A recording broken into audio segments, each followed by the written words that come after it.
Imagine bending down to weed your own damn roses on a sunny Texas morning, only to get sucker punched by a rent-a-cop in a tactical vest screaming about fence heights. That's exactly what happened to Sarah, a quiet librarian who'd spent years dodging whispers about her unruly backyard. But this time, the hit wasn't just physical. It cracked open the facade of their picture-perfect suburb, where community standards masked a petty dictator's reign of terror. Sarah wiped the dirt from her knees, humming an old folk tune, when the red violation slip fluttered onto her fence like an unwanted scarlet letter. Fence exceeds regulation by 2 inches. Fines imminent, it barked in block letters. She chuckled at first, thinking it was some neighbor's prank. But then the duo appeared, Vince, puffing like an overinflated balloon in his compliance officer vest, and Tony, his sidekick with a badge that looked cribbed from a Halloween store. "Ma'am, cease all non-approved activities," Vince intoned, his voice dripping with fake authority, like a bad cop show extra. Sarah raised an eyebrow. Phone already recording. "Non-approved? You mean gardening on my own property? That's rich. Coming from guys who can't even zip their vest straight."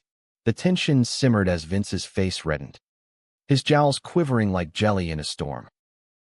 "This is for the greater good, property values. Ma'am. We enforce harmony." Sarah smirked, her voice steady but laced with sarcasm.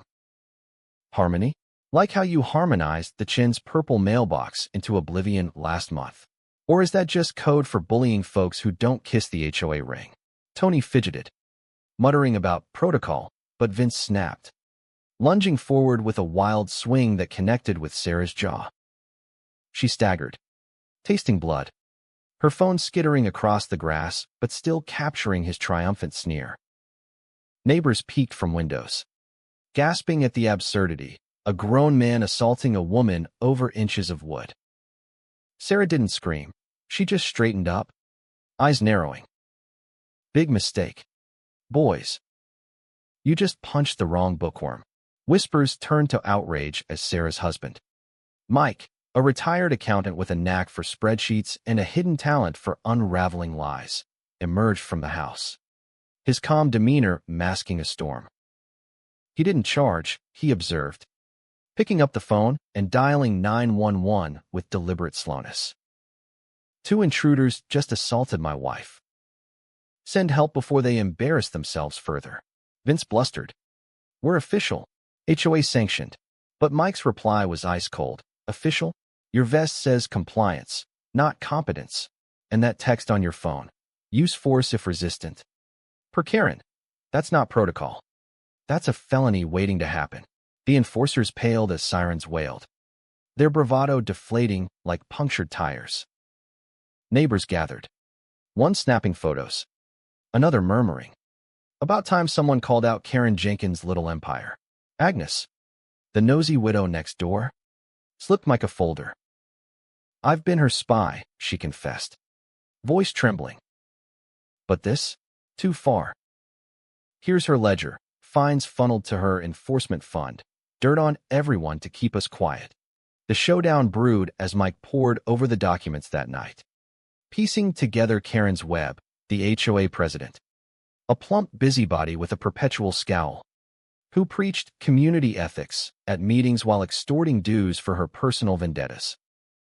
"She's got notes on divorces, debts, leverage to silence dissent," Mike said to Sarah, whose bruise bloomed purple. At the next HOA assembly, Karen waddled to the podium, her voice saccharine. "Order must prevail. Dear neighbors, violations erode our values." But Mike stood, voice booming.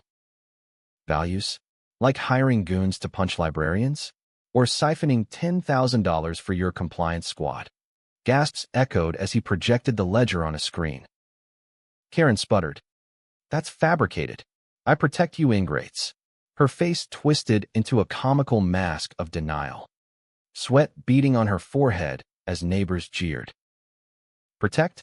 You terrorized my kid over a basketball hoop," one shouted. Chaos erupted. Votes flew for her removal. her allies scattering like rats.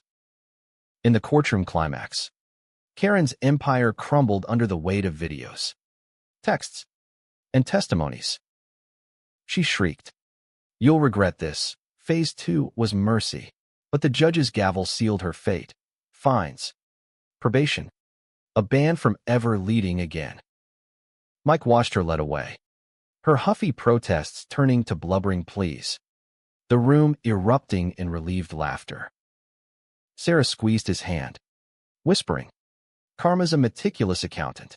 Yet, as peace settled, a new for sale sign appeared down the block, whispers hinting at Karen's lingering connections. The neighborhood breathed easier, but Mike wondered if true tyrants ever fully fade. Was Mike right to play detective and expose the rot? Or did he stoop to Karen's level by turning her own dirt against her?